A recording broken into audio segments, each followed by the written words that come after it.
Pria dulu, dari bapak, dari pria, ayat 1, ayat 2, wanita. Begitu kita akan membaca dari ayat 1 dan sampai ayat yang ke-5, kita baca bersama. Mulai dengan kaum pria, 3, 4.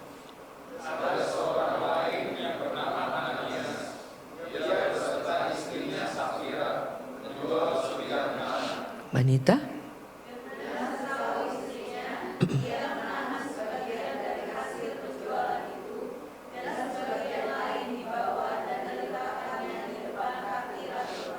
Pria?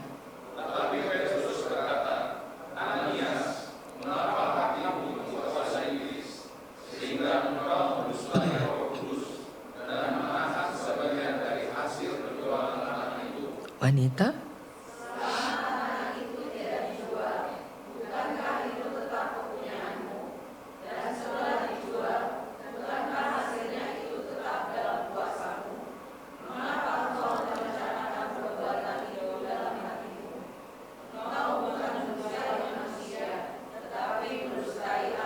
Bersama ketika mendengar perkataan itu dan putuslah nyawanya, maka sangatlah ketakutan semua orang. Amin. Silakan duduk saudara. Kisah pasal yang kelima tidak asing bagi kita, sebab di dalamnya kita menemukan peristiwa yang terjadi di dalam keluarga Ananias dan Safira. Percakapan antara suami istri ini tidak didengar oleh orang lain. Tidak diketahui oleh Petrus sebagai gembala.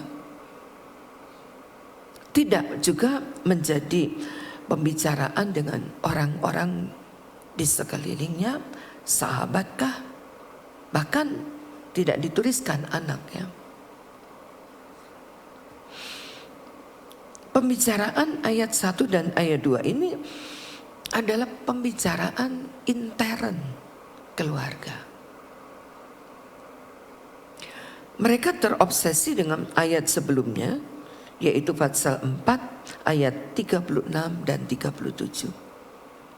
Ketika Yusuf yang disebut Barnabas menjual ladang, lalu membawa uang itu diletakkan di depan kaki rasul-rasul. Peristiwanya jadi booming. Orang bicara, ya, Yusuf menyumbangkan hartanya. Pembicaraan itu sangat menarik perhatian Ananias dan Safira hingga mereka bersepakat untuk menjual tanah. Fenomena yang terjadi di pasal yang keempat adalah jemaat yang mula-mula ini membagikan apa yang mereka miliki untuk semua orang yang berkekurangan, ayat 34. Sehingga pada hari itu, pada waktu itu tidak ada jemaat yang kekurangan.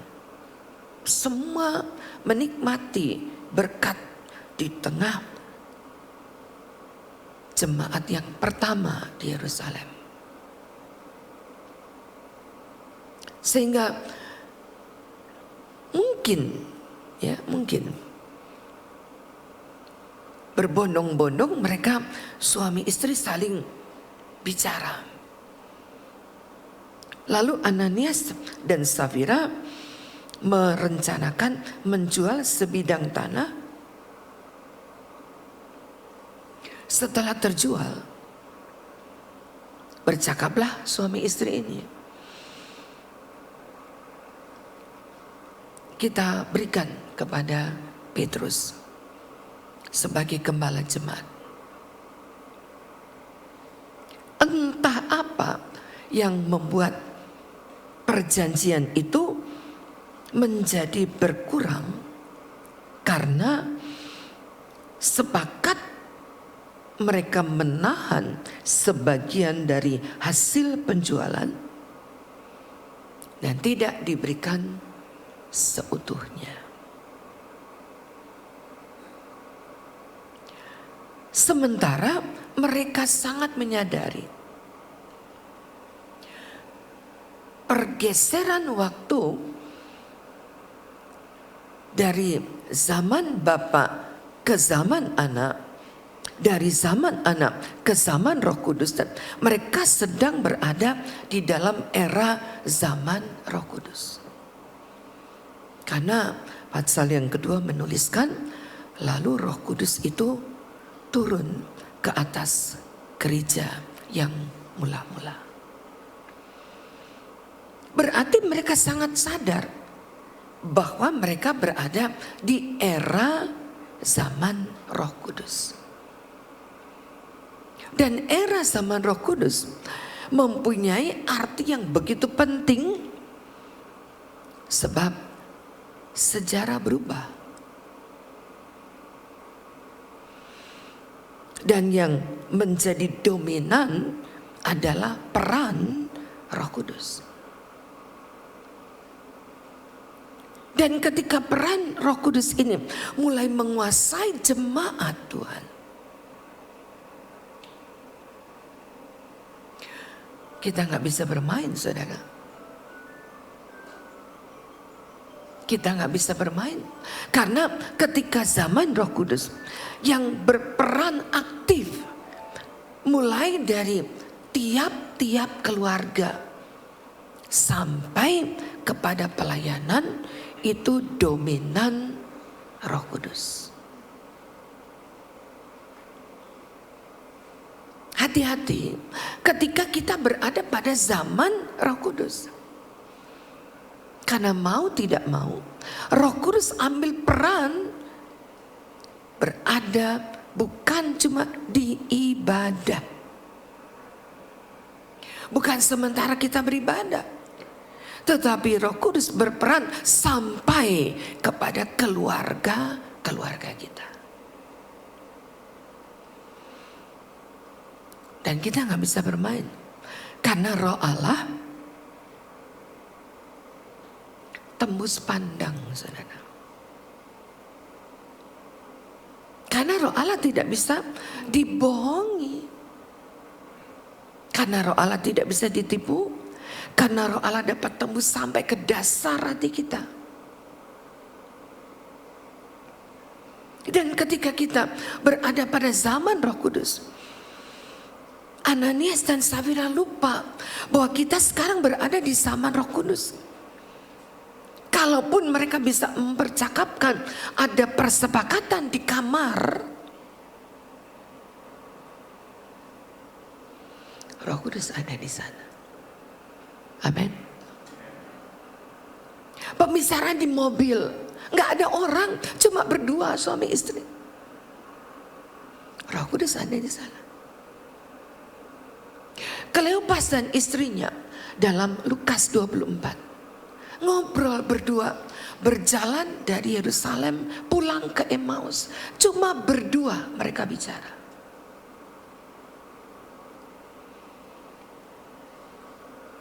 Yesus ada di tengah-tengah mereka. Hari ini kita berada pada era zaman Roh Kudus. Dan ketika kita berada pada zaman Roh Kudus, maka sadarlah kita. Haleluya. Kita gak bisa menipu Roh Kudus. Kita gak bisa bermain. Kita gak bisa berkata, kalau saya mau begini mau apa? Hak saya dong, privasi kami dong. Ini kan urusan keluarga kami. Sangat benar, saudara, sangat benar. Tapi kalau itu menipu Roh Kudus, Ananias berdiri di tempat dan di mana dia berkata bohong, di sana dia mati. 3 jam kemudian Safira datang, istrinya. Dan dia bertanya, Pak, apakah tadi suami saya datang? Oh iya, tadi Ananias datang kemari.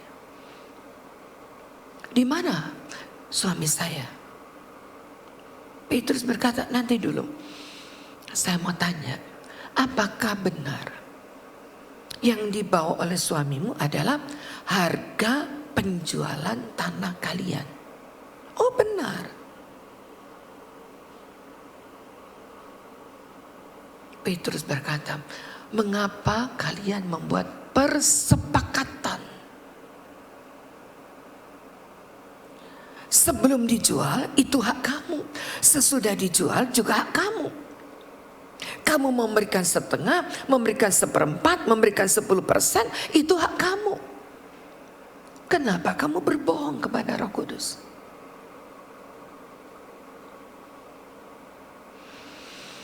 Judul tema yang dimintakan saya sampaikan pada malam ini adalah peran Roh Kudus di dalam keluarga. Kehadiran Roh Kudus adalah mutlak menjadi kebutuhan keluarga kita. Karena kita hidup pada zaman Roh Kudus. Tetapi berhati-hati saudara. Peran Roh Kudus di dalam keluarga kita bukan cuma sekedar menyertai kita, tapi memperbaiki segala kekurangan kita. Sekaligus memperbaiki setiap keluarga kita. Sekaligus membentangkan segala kekurangan-kekurangan dalam keluarga kita.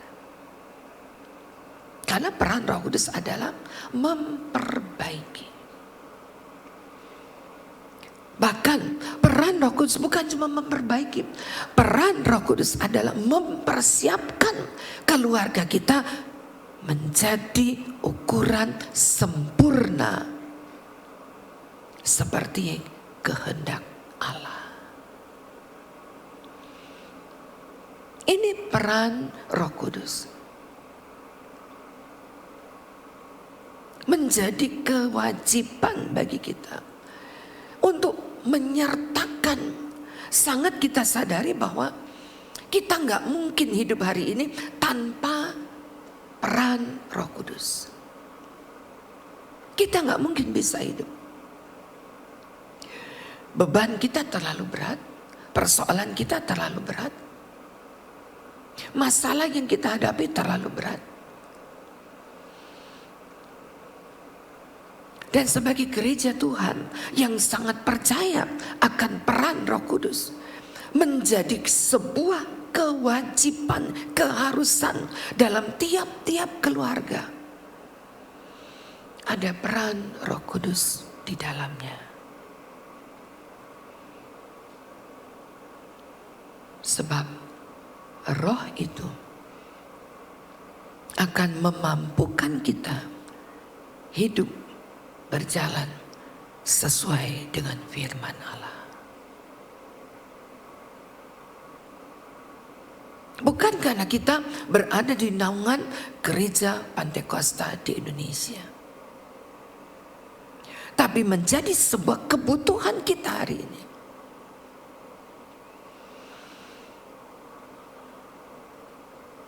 Seperti ketika kita dalam keadaan sakit, COVID misalkan, maka obat yang kita butuhkan harus obat COVID. Kita nggak bisa membeli obat asal flu, tapi kita harus punya obat yang dapat menolong bagi penderita COVID. Untuk hari ini, hidup kita di zaman ini, satu-satunya kekuatan yang kita miliki bukan hebat akal kita dan berkata kita orang yang berpengalaman.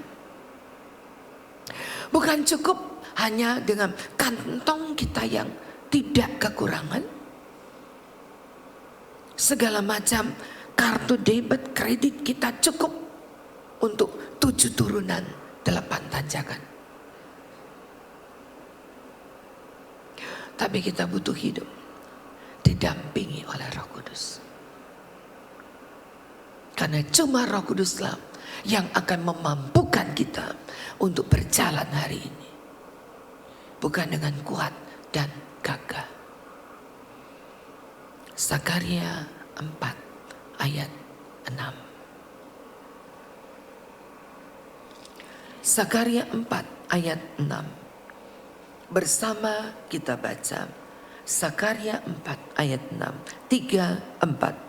Maka berbicaralah ia, katanya, inilah firman Tuhan kepada Zerubabel bunyinya, bukan dengan keperkasaan dan bukan dengan kekuatan, melainkan dengan firman Tuhan semesta. Bukan dengan kekuatan, bukan dengan keperkasaan. Hari ini kita harus hidup dengan peran Roh Kudus di tiap-tiap keluarga kita. Tidak cukup jadi orang Kristen. Tidak cukup menjadi anggota jemaat yang setia. Tidak cukup dengan dikenal oleh gembala. Tidak cukup dengan apa yang kita dapatkan, sertifikat penghargaan dari gereja. Tapi hari ini kita membutuhkan Roh Kudus di tengah keluarga kita. Ia bukan cuma menyelidik akan apa yang dikerjakan oleh Sakaria, oleh Ananias.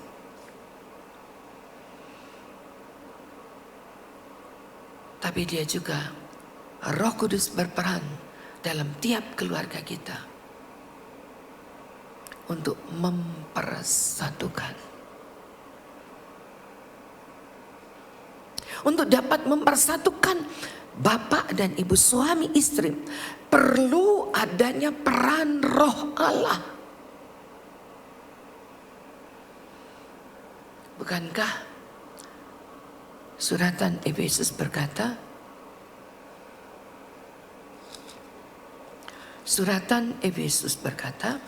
pasal yang keempat,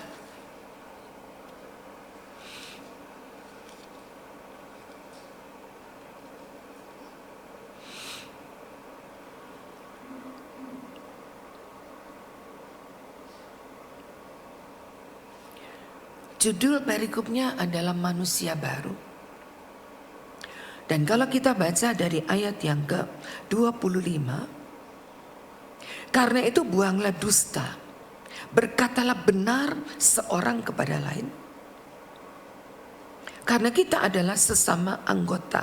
Ayat 26 bersama.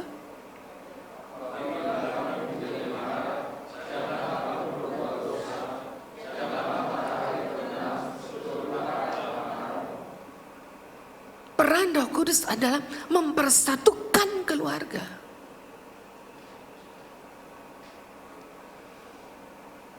Akan ada yang memperingatkan,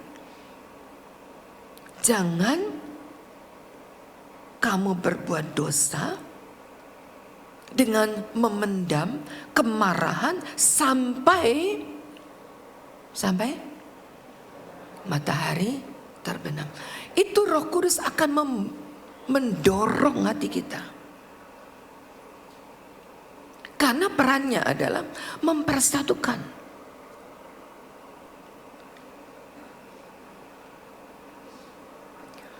Buktinya, Yeskel 37.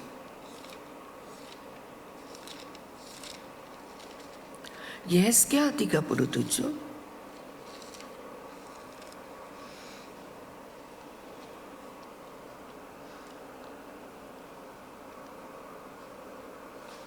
ayat yang kedua, ia membawa aku melihat tulang-tulang itu berkeliling-keliling, sungguh amat banyak bertaburan di lembah, dan tulang-tulang itu amat kering.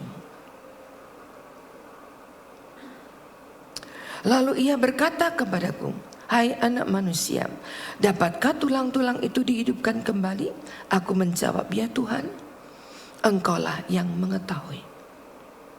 Lalu firman-Nya kepadaku, bernubuatlah mengenai tulang-tulang itu. Katakan kepada mereka, hai tulang-tulang yang kering, dengar firman Tuhan. Beginilah firman Tuhan Allah kepada tulang-tulang itu. Aku memberi nafas hidup di dalamnya, supaya kamu hidup kembali. Aku memberi urat kepadamu, menumbuhkan daging padamu. Aku menutupi kamu dengan kulit, memberikan kepada kamu nafas hidup, supaya kamu hidup kembali, dan kamu akan mengetahui bahwa akulah Tuhan. Ayat 7, silakan bersama. 3, 4.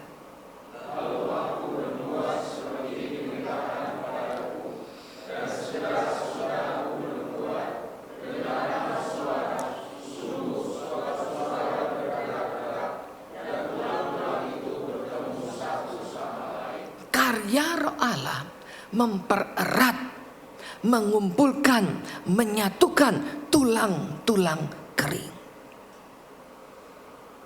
Ketika aku bernubuat, kedengaranlah ayat 7, suara berderak-derak, dan tulang-tulang itu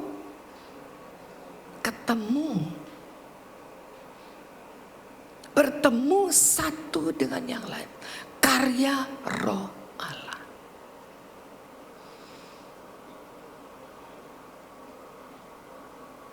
Judul perikop ayat 3 pasal 37 adalah kebangkitan Israel.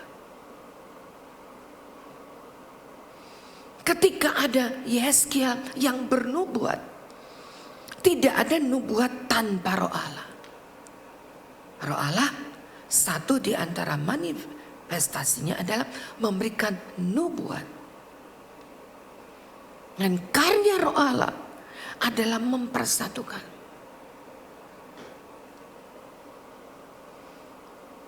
Saya tidak tahu berapa lama biasanya Bapak dan Ibu kalau ada gesekan keras, kebetulan nggak cocok bicara, itu biasanya sampai berapa lama? Ada yang sehari. Coba tanyakan kepada pasangan kita, berapa lama ya kita ya? Yang paling lama berapa lama?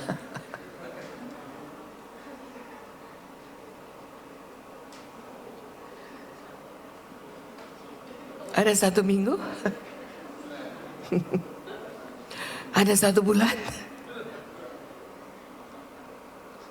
Firman Allah targetkan sebelum matahari terbenam.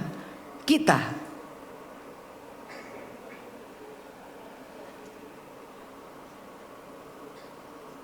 haleluya. Kita hidup di era Roh Kudus. Dengar akan suara Tuhan. Dengar akan suara Roh Allah.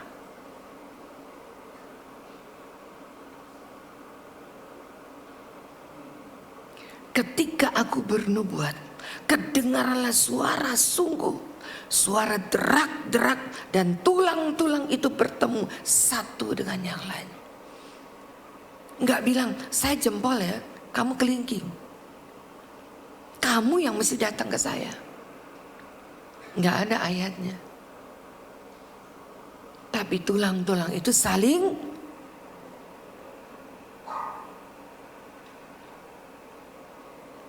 bertemu satu dengan yang lain. Kok bisa? Inilah ayat, saudara. Enggak berkata siapa yang salah, dia yang mesti datang ke saya. Enggak ada.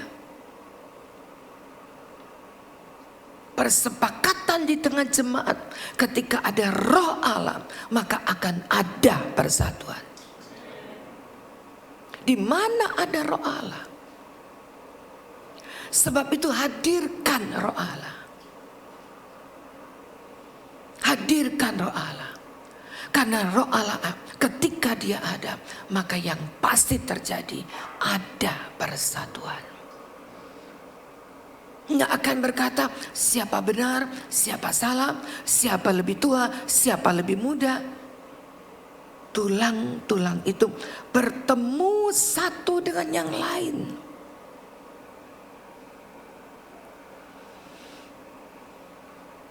Ini yang harus ada. Peran Roh Kudus dalam keluarga kita. Peran Roh Kudus di tengah jemaat Tuhan. Peran Roh Kudus mempersatukan satu dengan yang lain. Kita telah melihat yang pertama tadi. Roh Kudus dapat tembus segala kondisi. Bahkan dasar hati kita pun dia tahu. Tidak ada jemaat yang terpecah belah. Tidak ada jemaat yang mulai berderak-derak meninggalkan, tapi berderak-derak menghampiri. Yang ada, kalau ada karya Roh Kudus.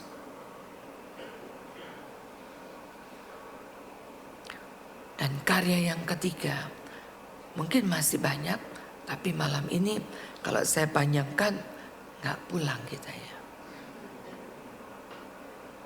Karya Roh Kudus yang ketiga. Haleluya. Menyempurnakan kita. Gak ada yang sempurna, saudara. Mana ada sih yang sempurna?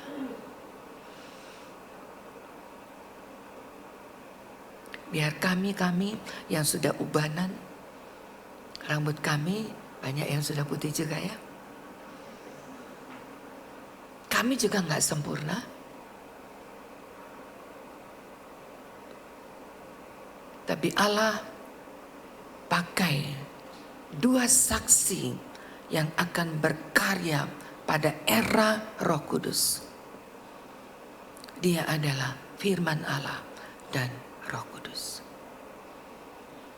Firman Allah dan Roh Kudus yang akan membangkitkan gereja Tuhan menjadi gereja yang sempurna.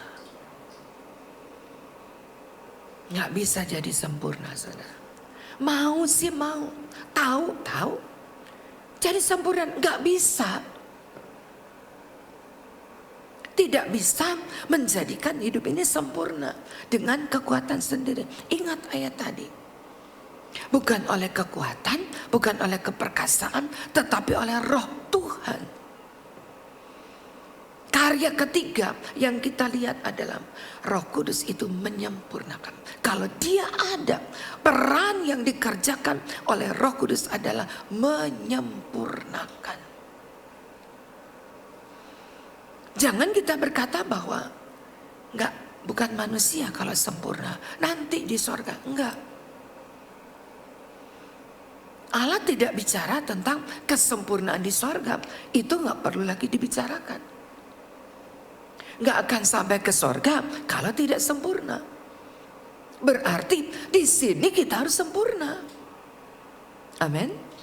Lalu kita dibawa ke sana. Bukan nanti di sana kita jadi sempurna, tapi gereja Tuhan dituntut menjadi sempurna di sini. Di muka bumi ini kita harus berbeda.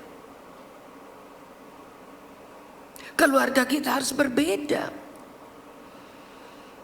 Pernikahan kita harus berbeda. Bahkan pelayanan kita harus berbeda. Harus menjadi pelayanan yang sempurna. Jangan nanti tunggu ketika Yesus datang kedua kali. Kita gak diangkat kalau tunggu nanti. Sekarang karya Roh Allah menyempurnakan kita sekarang. Gereja Tuhan harus disempurnakan sekarang. Kisah pasal 3 Kisah pasal 3 ayat 21. Kisah 3 ayat 21. Kristus harus tinggal di sorga. Sampai kapan? Pulih dulu di sini, lalu Yesus datang. Dia tidak datang untuk semua orang, tapi dia datang untuk mereka yang sudah dipulihkan. Dicek satu ayat lagi. Ayat terakhir dari kitab Maleaki. Maleaki 1, Maleaki pasal 4.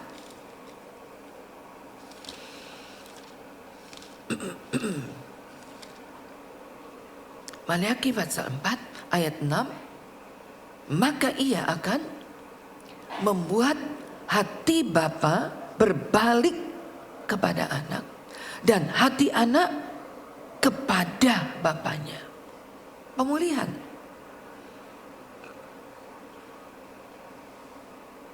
Supaya jangan aku datang memukul bumi hingga musnah. Siapa yang tidak dipulihkan akan berhadapan dengan pukulan-pukulan Allah. Siapa tidak dipulihkan, siapa tidak menjadi sempurna, sementara kita memang belum ketemu.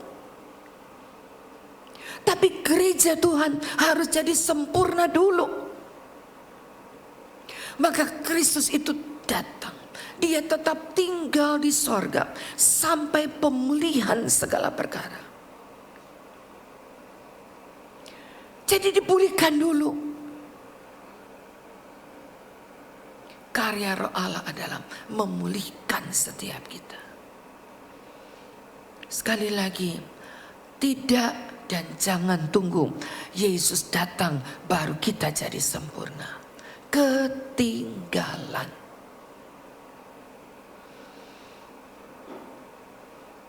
Mana bisa sih manusia jadi sempurna? Firman Allah tidak pernah gagal. Kata firman Allah, kita harus jadi sempurna berulang kali. Contoh saja, Matius 5. Contoh, Matius 5. Ayat yang ke-48. Matius 5, 48. 3-4. Karena itu,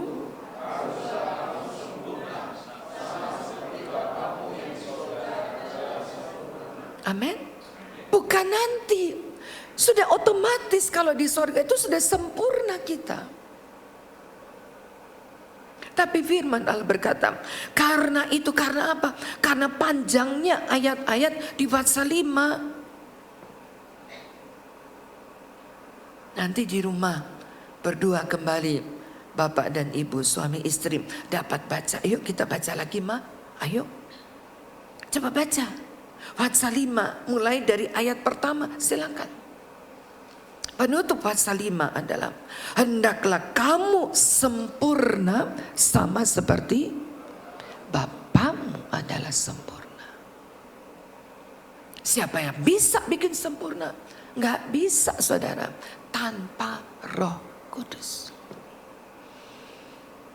Mau tidak mau kita harus, sebab itu saya katakan betapa kita sangat membutuhkan peran Roh Kudus.